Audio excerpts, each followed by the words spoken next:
¿Qué tal? Apasionados por la rinoplastia, bienvenidos a un nuevo episodio de nuestro video podcast. El día de hoy tenemos un episodio muy interesante. Hablaremos al respecto de, mucha gente pregunta al respecto, cómo utilizar o cómo hacer válido mi seguro de gastos médicos mayores para llegar a realizarme una cirugía. Entonces el día de hoy invitamos a un experto en el tema, la señora Karen García, que es asesora patrimonial experta en seguros de gastos médicos mayores. Entonces aceptó nuestra invitación para irnos a platicar un rato sobre cómo hacer efectivo un seguro de gastos médicos mayores. Karen, muchas gracias por atender la invitación y bienvenida. Muchas gracias por la invitación, doctor. Muy bien, vamos a empezar con algunas preguntas, las más frecuentes. En redes sociales, tanto en redes sociales como cuando vemos personas ya aquí presentes en nuestra consulta, es muy frecuente que nos pregunten: oye, yo tengo un seguro de gastos médicos mayores, ya sea que yo lo compré o mi empresa me da un seguro de gastos médicos mayores y yo quiero operarme. Entonces, la primera pregunta es: ¿en qué casos una persona que tiene un seguro de gastos médicos mayores puede hacer válida una cirugía con él? Muy bien, doctor. Vamos a empezar aclarando que ninguna de las compañías aseguradoras cubre como tal la cirugía estética. Sin embargo, hay una buena noticia, ¿no? La rinoplastia sí entra solo y únicamente cuando es derivada de algún accidente. Okay. El accidente provoca ciertos daños, a lo mejor, no sé, una persona se cae, se desvía el tabique y eso está impidiendo una respiración correcta, y es entonces cuando el seguro, obviamente hay una valoración médica, debe de haber estudios, radiografías con los que se pueda corroborar realmente que lo necesita para beneficio de la salud. Es ahí donde los gastos médicos mayores cubren la rinoplastia. Okay. Aunque sea una lesión antigua, por ejemplo, hace 10 años me caí y me lesioné y ocupo una cirugía, ¿ahí también aplica, aunque sea antigua? Sí, es correcto. Recordemos que los seguros de gastos médicos mayores, al momento de contratarlos, nos van a cubrir a partir de ese momento, ¿no? O sea, enfermedades que vengan después de la contratación. Siempre hay en cualquier compañía un periodo de espera, por lo regular son 2 años, okay. Pero si el accidente ocurrió antes de la contratación de la póliza, ya no puede ser cubierta. Ok. O sea, si yo tengo un accidente, sé que necesito una cirugía por valoraciones externas, lo que sea, y yo contrato el seguro con el fin de operarme, no. No. Siempre. No funciona así. Entonces, aunque yo espere esos 2 años, que son el plazo que mencionas para poder aplicar para una cirugía, no le darían válida. No, porque pues ya el objetivo es realizar algo que ya viene como consecuencia de algo que ya pasó, ¿no? Entonces, si no fue atendido dentro de la vida de la póliza o no pasó dentro de la vida de la póliza, no entra, no aplica. Bueno, y esto aplicaría para otra situación, los problemas funcionales. Por ejemplo, el tabique desviado, que es lo más común que tenemos cuando vemos seguros, es lo más común que vemos. Pero una persona que tiene síntomas de nariz tapadas durante, tal vez desde la infancia, y aplica para un seguro, ¿cómo valoran esa parte? Saber que alguien tiene un problema funcional ya muy antiguo, desde la infancia, y que su seguro lo contrató apenas, 3, 4 años. Recordemos que al momento de contratar los gastos médicos mayores, siempre va a haber una evaluación por parte de la compañía a la persona que está solicitando la contratación. Se va a someter a distintos cuestionarios, distintas preguntas, obviamente para ver su historial médico. Si ya nos reporta algún tema, como la sinusitis, como alguna complicación, se le van a mandar a hacer los estudios pertinentes, una valoración médica, y todavía está a ver si es candidato para que se pueda contratar la póliza. A veces hay alguna extra prima, a veces no los aseguran, ¿no? O sea, no los aseguran, puede haber seguro y en su historial sale que no. Es complicado, es difícil que por un tema de sinusitis no te asegure, ¿no? O sea, las enfermedades que sí o sí no son asegurables es el SIDA y alguna enfermedad del corazón, nada más. Ok, y ya teniendo el problema funcional, por ejemplo, tabique desviado, que es lo más común, ya sé que lo tengo, ya fui a valoración, ya me dijeron que necesito operarme. ¿Cuál es el procedimiento que debe seguir un paciente para hacer válido su seguro? Ok. La valoración médica, cuando el médico entrega el reporte que sí realmente requiere la atención o la cirugía por algún tema de salud, Se acerca con el médico debe de estar dentro del convenio, el hospital también. La póliza, el contratante la debe de llevar una copia, se acerca al módulo. Normalmente en los hospitales hay un módulo de seguros. Ajá, hay una oficina siempre. Exactamente, se llenan los formatos requeridos y se programa, ¿no? Se programa.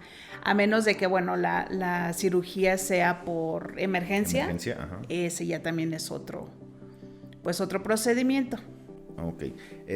Y ahora, siempre hay, aunque se haya valido el seguro como tal, siempre el paciente tiene que hacer un desembolso, ¿no? Es correcto. ¿Qué tanto es este desembolso? ¿En cuándo aplica, cuándo no? Okay. Yo sé, según la experiencia que tenemos, es que cuando es un problema de urgencia, por ejemplo, el paciente hace el desembolso en ese momento y después el seguro se lo repone, por así llamarlo, ¿no? Ya como son problemas programados o cirugías programadas, sí puede hacerse, el asegurador hace la cobertura directa al hospital, a los médicos y a todos, pero el paciente sí llega a desembolsar algo, ¿no? ¿En qué consiste este desembolso? Ok, para entrar a una atención a un hospital, siempre el contratante debe de pagar un deducible.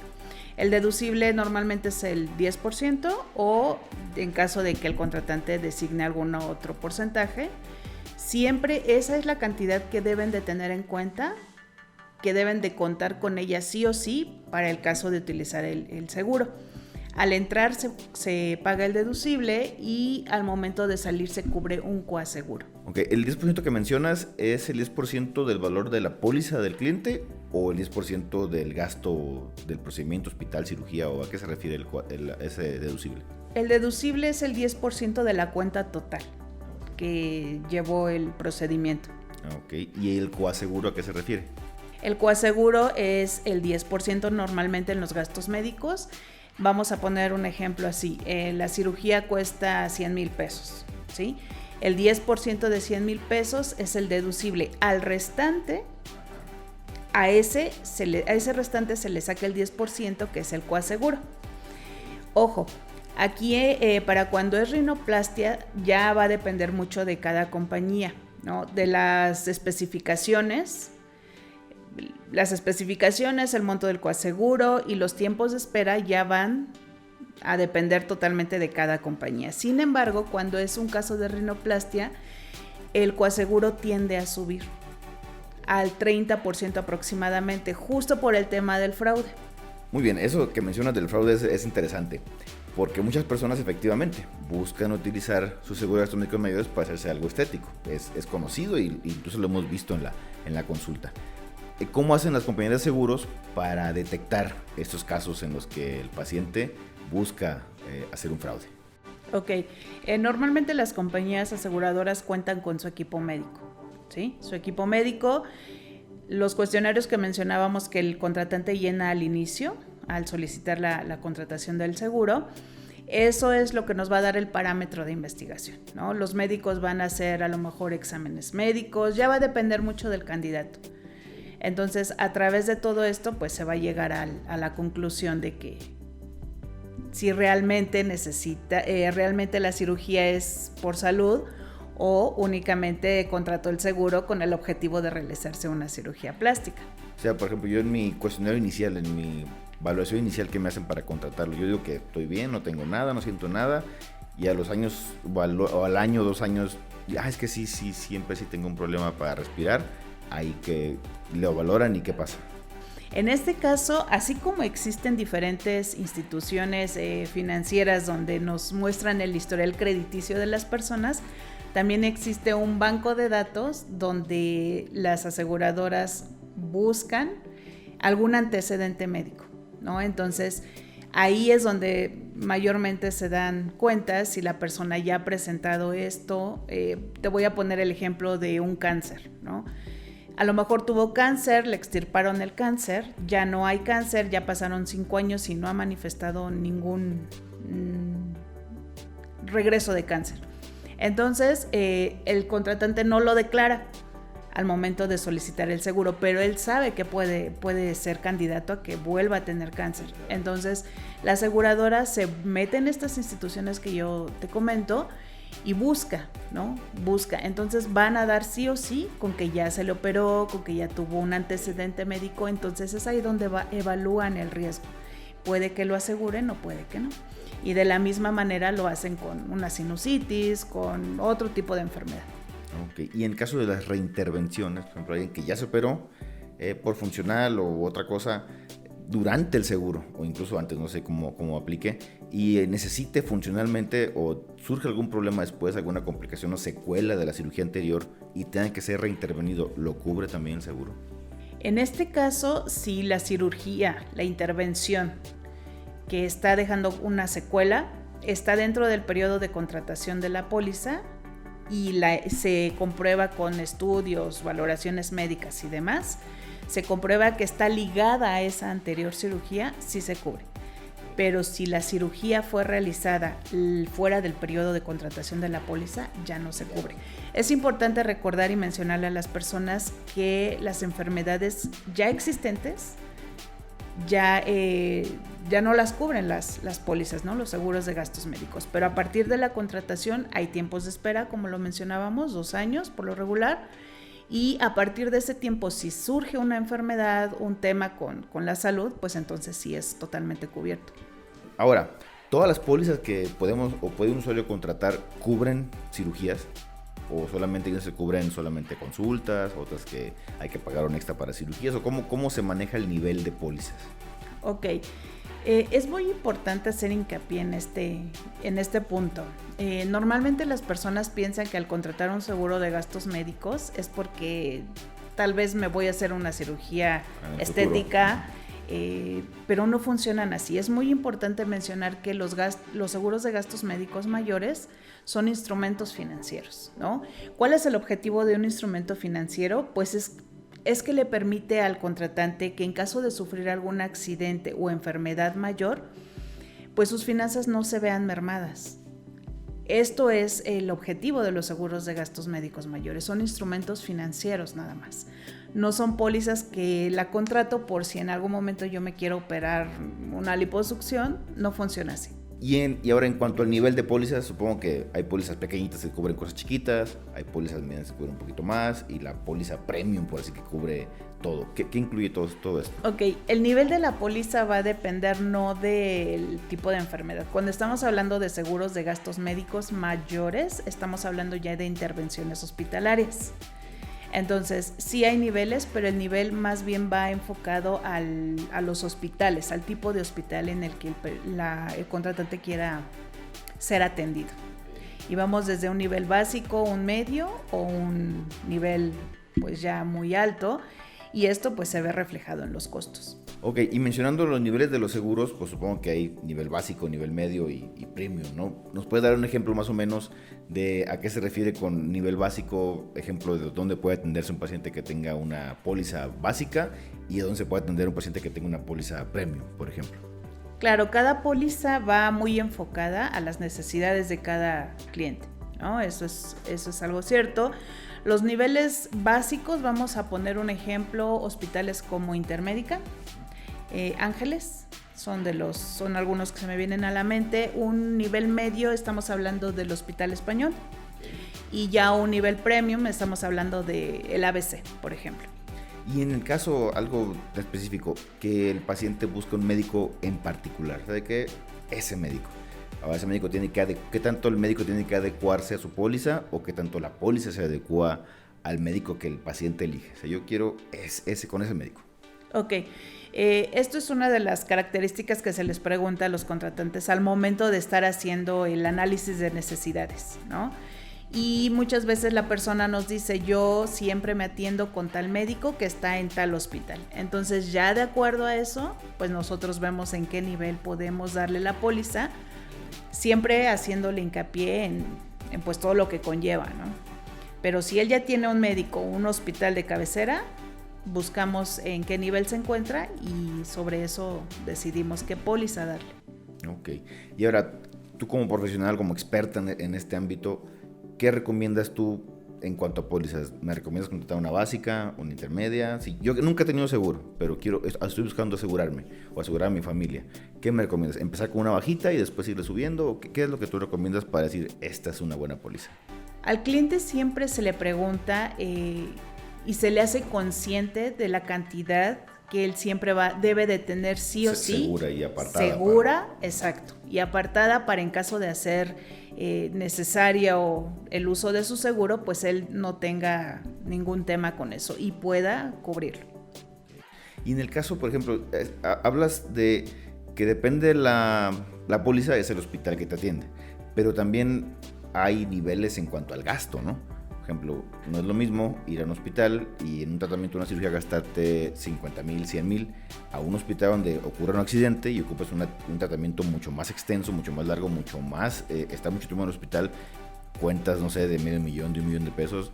Ahí, ¿cómo el seguro, cómo cubre eso? ¿Te cubre hasta un cierto límite? O sea, ¿a partir de aquí ya pagas tú o te cubre todo lo que necesites? El seguro de gastos médicos, al inicio al contratarlo, tiene una suma asegurada.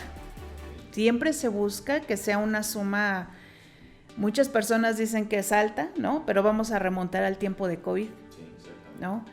Hubo personas que las cuentas hospitalarias crecieron a millones de pesos que nunca se imaginaron en realidad ocuparla.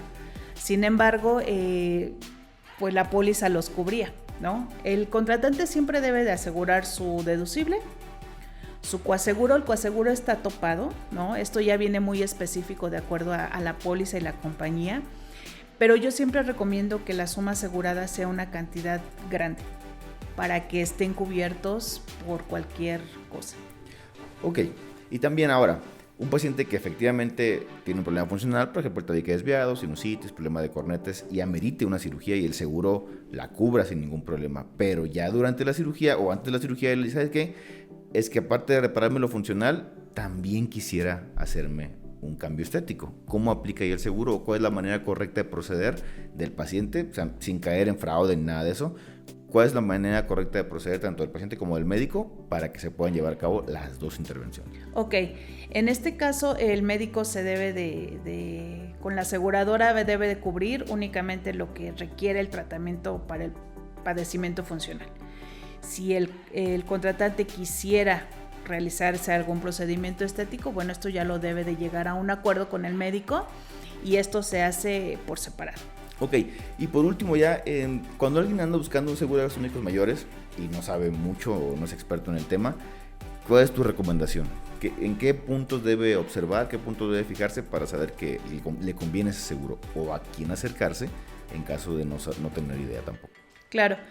Lo que yo recomiendo siempre es que se acerquen con algún asesor certificado. Los asesores patrimoniales o de seguros estamos certificados ante la Comisión Nacional de Seguros y Fianzas, que es algo que el contratante debe de tener mucho cuidado para evitar caer en alguna mala información o que no le expliquen correctamente cómo funcionan las pólizas, y que al final de cuentas se vaya con un mal sabor de boca porque tal vez no le cubrieron. ¿Y si hay personas que no están certificadas ofreciendo seguros? Sí las hay. O sea, ¿es legal o cómo se maneja eso? Pues no es legal, ¿no? Porque para estar certificados pasamos por un entrenamiento, constantes capacitaciones, tenemos una cédula profesional, pero en seguros. Entonces, lamentablemente hay personas que sí se prestan. Por ejemplo, yo te puedo prestar mi cédula y tú vendes seguros a través de mi cédula. Pero ahí es donde el contratante pues peligra en tener mala información. Y llegar al momento que necesita el seguro y no estar informado o mal informado sobre todo de eso, ¿no? Ok, bueno, pues con esto concluimos la charla. De verdad muy interesante y hay tema también para rato, pero por lo pronto vamos a dejarla acá. Los clientes, los pacientes, nuestros seguidores que quisieran buscar la opción de contratar un seguro de médicos mayores y quisieran una asesoría, ¿dónde te pueden localizar? Claro, mi nombre es Karen García, asesora patrimonial. Mi número es 55 45 17 61 26. Con todo gusto puedo darles una asesoría sin costo. Ahí es donde me pueden contactar. ¿Redes sociales? Redes sociales estoy como en Instagram, MG Despacho. Ahí nos pueden contactar también a través de algún mensaje. Ok, perfecto. Pues muchísimas gracias por acudir a la invitación. De verdad que muy interesante la plática. Y muchas gracias por escuchar el podcast hasta acá. Nos vemos en el siguiente episodio. Adiós.